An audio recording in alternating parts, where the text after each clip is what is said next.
Hello नमस्कार दोस्तों, स्वागत है आपका आपके अपने YouTube चैनल बुक कीड़ा में। दोस्तों अभी तक हमने सिंधु नदी तंत्र पढ़ लिया है, उसके बाद हमने गंगा नदी तंत्र पढ़ा था। आज हम लोग पढ़ने वाले हैं ब्रह्मपुत्र नदी तंत्र। ये पूरा तंत्र खत्म होने के बाद हमारा लगभग लगभग मैक्सिमम उत्तर भारत की नदियों कंप्लीट हो जाएंगी। उसके बाद हम लोग पढ़ेंगे प्रायद्वीप भारत के पठार की नदियों के बारे में। वो काफी इंटरेस्टिंग भी है और आपको काफी मजा आने वाला है। और जैसे ही हमारा प्रायद्वीप भारत के पठार की नदियों का सेशन कंप्लीट हो जाएगा, उसके बाद हमारा लगभग लगभग आधा ज्योग्राफी कंप्लीट हो जाएगा, जिसमें हम लोग सभी दर्रों के बारे में पढ़ लिए, हिमालय के बारे में पढ़ा, प्रायद्वीप भारत के पठार के बारे में पढ़ा, प्रायद्वीप भारत के पहाड़ पर्वत के बारे में पढ़ा था हमने।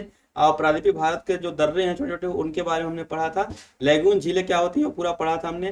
तो दोस्तों लगभग लगभग हमारा आधा ज्योग्राफी कंप्लीट हो जाएगा और उसके बाद अब पढ़ने में अलग आनंद आएगा। तो दोस्तों ज्यादा समय लेते हुए स्टार्ट करते हैं आज का ये महत्वपूर्ण सेशन।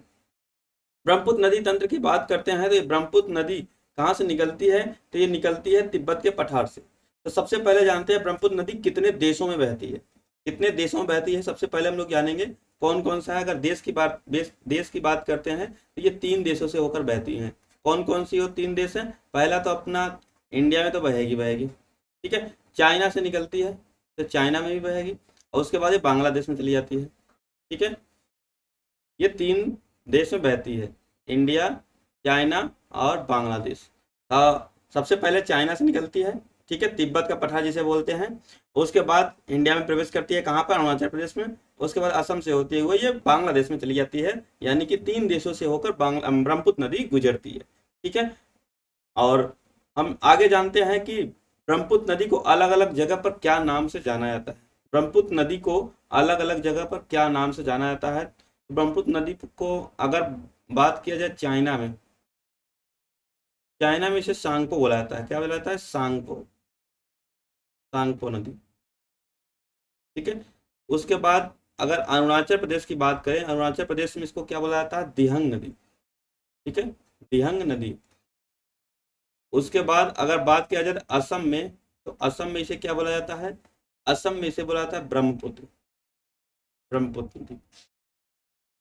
और उसके बाद इसे बांग्लादेश में क्या बोला जाता है?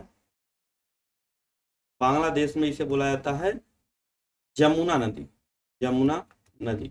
मतलब एक ही नदी को घुमा घुमा के एग्जामिनर पूछता रहता है कि चाइना में ब्रह्मपुत्र नदी को क्या बोला जाता है, अरुणाचल प्रदेश में क्या बोला जाता है, असम में क्या बोला जाता है और बांग्लादेश में क्या होता है। ये आपका डाउट एकदम क्लियर होना चाहिए। ये 4 नदियां हैं और 4 नदियों को कहाँ पर किस नाम से जाना जाता है ये हम जान लेते हैं। तो सबसे पहले सांगपो नदी जो है ये निकलती कहाँ है? तिब्बत के पठार से मानसरोवर झील के पास से निकलती है। कहाँ से निकलती है? मानसरोवर, मानसरोवर झील के पास से निकलती है और ये अपने पूरब दिशा की तरफ प्रवाहित होती है। ये इधर जा रही है तो इसका ये वाला भाग क्या होगा? पूरब ही होगा, ठीक है। ये पूरब दिशा की तरफ प्रवाहित होती है। और उसके बाद क्या होती है?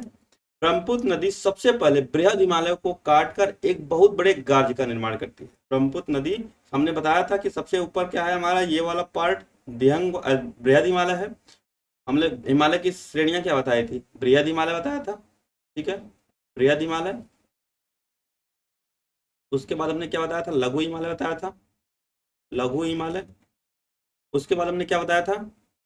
लघु हिमालय के बाद हमने बताया था शिवालिक हिमालय, ठीक है, शिवालिक हिमालय। बृहद हिमालय से ऊंचा भी एक हिमालय था जिसको हम लोग बोलते थे trans Himalaya. Trans Himalaya Jammu Kashmir side में है, इधर नहीं है। और ये लघु हिमालय और शिवालिक हिमालय इधर ना के बराबर है, इधर बृहद हिमालय। जैसा कि हम लोग आपको हिमालय वाले चैप्टर में पढ़ाया था। अगर आपको नहीं समझ में आता तो हिमालय वाला चैप्टर जाके प्लेलिस्ट में वीडियो पड़ी हुई है, अच्छे से देखिए और काफी मजा आपको आने वाला है। हिमालय को पढ़ने के बाद नदियों को पढ़ने का अलग ही आनंद होता है, ठीक है। तो बृहद हिमालय को काटकर एक बहुत बड़े गार्ज का निर्माण करती है, मतलब बहुत बड़े कैनियन का निर्माण करती है। कौन सी नदी? ब्रह्मपुत्र नदी। अगर चाइना के हिसाब से सांगपो नदी, ठीक है। अरुणाचल प्रदेश में एक गार्ज का निर्माण करती है, उसका नाम क्या है? उसका नाम है दिहंग गार्ज, ठीक है। उसका नाम क्या है? दिहंग गार्ज। ये बहुत ही इंपॉर्टेंट है, ठीक है, ये बहुत ही इंपॉर्टेंट है। इसको हमें मोस्ट इंपॉर्टेंट बनाओ। दिहंग गार्ज कहाँ से निकलती है? दिहंग गार्ज कहाँ से किस नदी से बनती है? ब्रह्मपुत्र नदी से बनती है। और ये बनती कहाँ पे है? अरुणाचल प्रदेश में, ठीक है। ये कहाँ पे बनती है? अरुणाचल प्रदेश में। अरुणाचल प्रदेश में दिहंग किसे बोला जाता है? क्योंकि ब्रह्मपुत्र नदी को अरुणाचल प्रदेश में दिहंग के नदी से, दिहंग के नदी के नाम से जाना जाता है, ठीक है। नेक्स्ट पॉइंट हम लोग चलते हैं। दिहंग कि जैसे ही ये दिहंग गार्ज बनाएगी उसके बाद ये अरुणाचल प्रदेश में प्रवेश कर जाएगी। अरुणाचल प्रदेश में दो नदियां आकर इससे मिलेंगी। कौन कौन सी? एक है दिबांग नदी, ठीक है, एक दिबांग नदी है, एक हमारी लोहित नदी। दिबांग और लोहित नदियां किसकी सहायक नदियां हैं? हम लोग जानते हैं, सीधा सीधा क्वेश्चन पूछेगा, ब्रह्मपुत्र नदी की सहायक नदियां हैं। कभी कभी एग्जाम में घुमा के पूछ लेता है, क्योंकि अरुणाचल प्रदेश में क्या बोला जाता है? दिहांग नदी बोला जाता है ब्रह्मपुत्र नदी को। तो पूछा जाता है किसकी सहायक नदी है, तो दिहांग ऑप्शन रहता है। लोग ब्रह्मपुत्र सोचते हैं, ब्रह्मपुत्र की सहायक नदी है, तो क्वेश्चन गड़बड़ हो जाता है। तो आपको ध्यान में रखना है, अरुणाचल प्रदेश में ब्रह्मपुत्र नदी को क्या बोला जाता है? दिहंग बोला जाता है। इसलिए दिहंग की सहायक नदी दिबांग और लोहित नदियां, ठीक है। चलो नेक्स्ट चलते हैं हम लोग।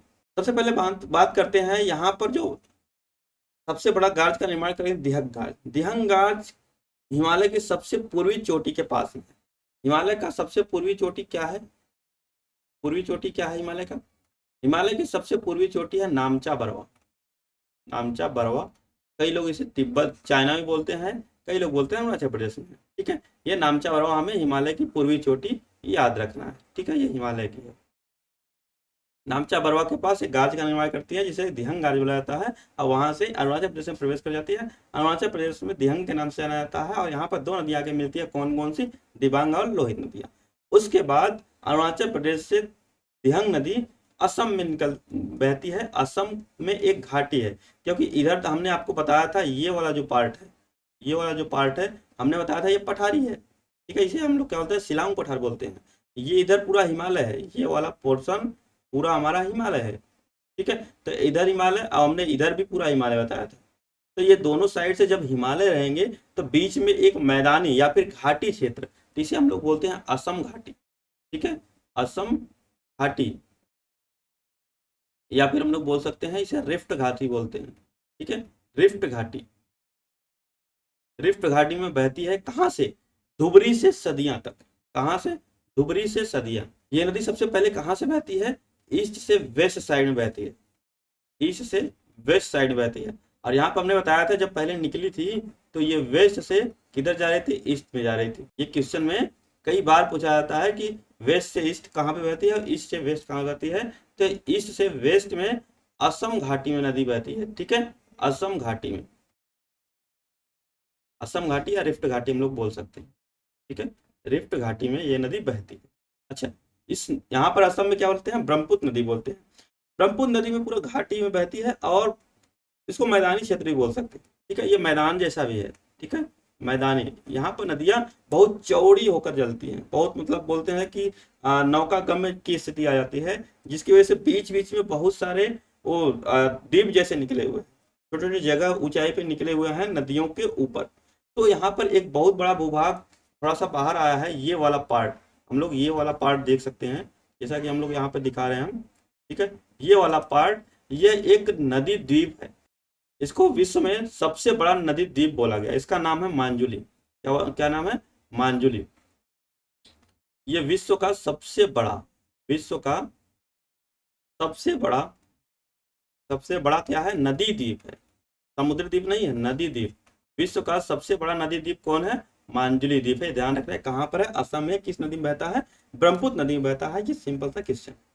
ये रिफ्ट घाटी जो असम में है, ये कहाँ से चलती है? ये धुबरी से सदिया तक है, ये धुबरी से सदिया तक है ये रिफ्ट घाटी। धुबरी से सदिया आपको याद रखना है, ईस्ट में धुबरी और वेस्ट में सदिया है। धुबरी से सदिया तक असम रिफ्ट घाटी में ब्रह्मपुत्र नदी बहती है, और वहां पर कई अनेक द्वीप का निर्माण हुआ है नदियों द्वारा, जिसमें सबसे बड़ा मांजुली है। यह विश्व का सबसे बड़ा नदी द्वीप है, इतना आपको ध्यान में रखना है। अच्छा, जैसे ही ब्रह्मपुत्र नदी यहाँ से निकल के आती है, असम से जैसे ही निकलेगी और बांग्लादेश में आएगी, तो इसे क्या बोला जाएगा? जमुना बोला जाएगा, ठीक है।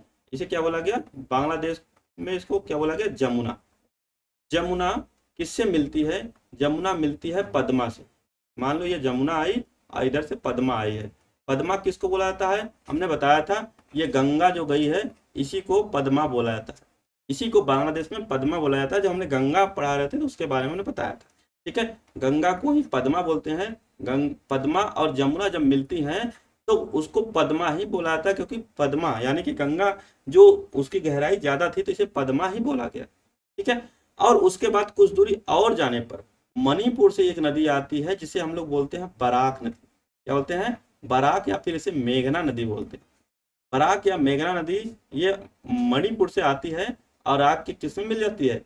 पद्मा में मिल जाती है।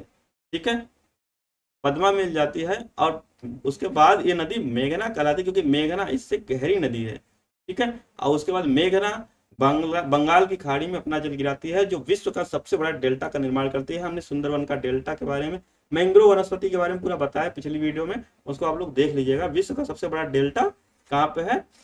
बराक नदी बनाती है। अक्सर लोग गंगा नदी को बोलते हैं, पद्मा नदी को बोलते हैं, सब सही है, वो ऑप्शन पे डिपेंड करता है, क्योंकि गंगा को ही पद्मा बोलते हैं। अब मेघना नदी सबसे लास्ट में थोड़ी सी जुड़ी हुई है, इसलिए मेघना नदी भी बोला जाता है इसको, और गंगा भी बोला जाता है। तो सबसे बड़ा डेल्टा गंगा भी बनाती है, पद्मा भी बनाती है और मेघना बनाती है। ये तीनों आपको पॉइंट ध्यान में रखने हैं। ठीक है, तो ये रहा पूरा पूरा ब्रह्मपुत्र नदी के बारे में। अगर बात करते हैं तीस्ता नदी की, सिक्किम से तीस्ता नदी एक निकलती है और सीधा सीधा कहाँ मिल जाती है? ये ब्रह्मपुत्र नदी में, यानी कि जमुना में मिल जाती है, बांग्लादेश में मिलती है। और ये नेपाल के बगल में भूटान है। ठीक है, ये नेपाल के बगल में भूटान है। भूटान से एक नदी निकलती है जिसका नाम है मानस, और मानस नदी आके असम में ही मिल जाती है, इससे ब्रह्मपुत्र नदी से। ठीक है, ये आपको ध्यान में रखना है। अच्छा, अब हम लोग जान लेते हैं ब्रह्मपुत्र नदी की सहायक नदियों के बारे में। ठीक है, हम लोग क्या जानेंगे? ब्रह्मपुत्र नदी की सहायक नदी, ब्रह्मपुत्र नदी की सहायक नदी। अच्छा, कौन कौन सी है ब्रह्मपुत्र नदी की सहायक नदी? पहला तो है दिबांग, हमने बताया था। दूसरा क्या है? लोहित। तीसरा क्या है? धनश्री, धनश्री। चौथा क्या है? सुबनश्री, सुबनश्री। पांचवा क्या है? पगला दिया। ये सब नदियों के नाम हैं, हम क्या कर सकते हैं, हमें पढ़ाना पड़ेगा। ठीक है, छठवां जिया बरेली।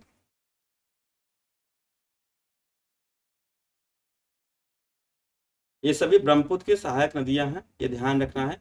ठीक है, सीधा एक, वैसे तो बहुत सारी नदियां हैं, नेपाल से भूटान से निकल के आती हैं, मिल जाती हैं, वो छोटी छोटी नदियां हैं। अक्सर इन सब नदियों का एग्जाम में जिक्र हुआ है, इसलिए आपको बता दिया गया 5-6 नदियों के बारे में कि ब्रह्मपुत्र सहायक नदियां कौन कौन से हैं। दिबांग, लोहित, धनश्री, सुबनश्री, पगला दिया, जिया बरेली, इतना आपको 6 नदियां याद करके जाना है, एग्जाम में नहीं छूटेगा, ये मेरी गारंटी है। ठीक है, तो ये रहा छोटा सा लेक्चर ब्रह्मपुत्र नदी के बारे में। तो दोस्तों, आपको ये लेक्चर कैसा लगा? अच्छा लगा हो तो लाइक शेयर सब्सक्राइब कर देना। मिलते हैं नेक्स्ट वीडियो में, तब तक के लिए जय हिंद दोस्तों।